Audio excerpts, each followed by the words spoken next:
The news.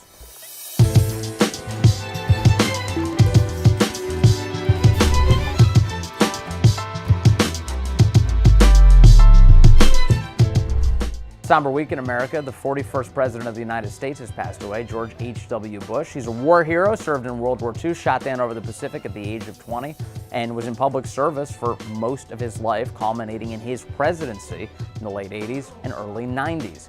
America did pause this week, all of its politics, all of its division, to honor the man.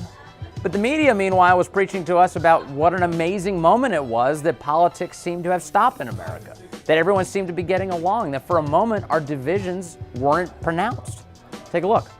A final salute to the 41st President of the United States is about to begin.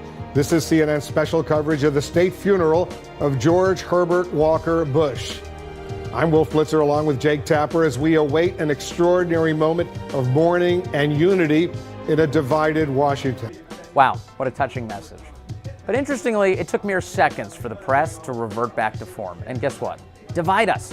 Donald Trump is 180 from who George H.W. Bush is. This president that we have now is trying to unravel everything that he did and Obama did. Because there are a lot of things about George H.W. Bush that maybe people now appreciate that they didn't appreciate at the time. There's a lot of focus on President Trump and his behavior during the funeral. What did he do? How did he offend everyone? He didn't. He just sat there and consumed the funeral like the rest of America, watching along, reverently, respectfully. If President Trump had walked in there and given a hug to Hillary Clinton, he would be criticized for how out of touch he was, how he didn't understand that that's not appropriate with a woman who doesn't like him. But instead, he didn't even really look at her. She definitely didn't look at him. And that became a scandal? The man didn't make the story about himself, and that became a scandal? Look at the way the press treated just the president attending a funeral for a former president. George Bush believed in the institutions of government, which I think, too, is another reason why this moment to remember and to compare and contrast is so important, because our institutions are so under siege right now by the government itself. And that is why we celebrate George H.W. Bush's legacy and fear the next 2 years. Over on CNN, they were talking about whether or not Barack Obama even should have shook the hand of Donald Trump. The Obamas are really classy folks, because I don't know if I could be so if we can put that up. It's hard for them to not want to look at us the whole time. No. So the Obamas, what did you see that you want people to be reminded of? I want to say that I don't think I would shake hands with him. I don't know. I would just, nope, couldn't do it. I'm not that big a person.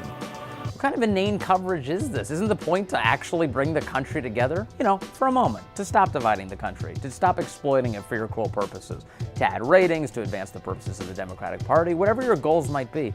Couldn't you take a breather for a second, absorb some of the emotionality of the day, honor the sacrifice that this man made for our country by serving in World War II and ultimately becoming President of the United States?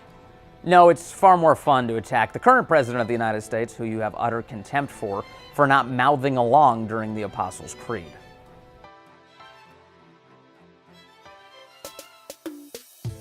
While the rest of us were in mourning or appreciating the kind words that were said about the former President of the United States, the media was busy attacking the current President of the United States, going after him for his posture. The president sitting often with his arms akimbo like this when everyone else was prayerfully looking forward.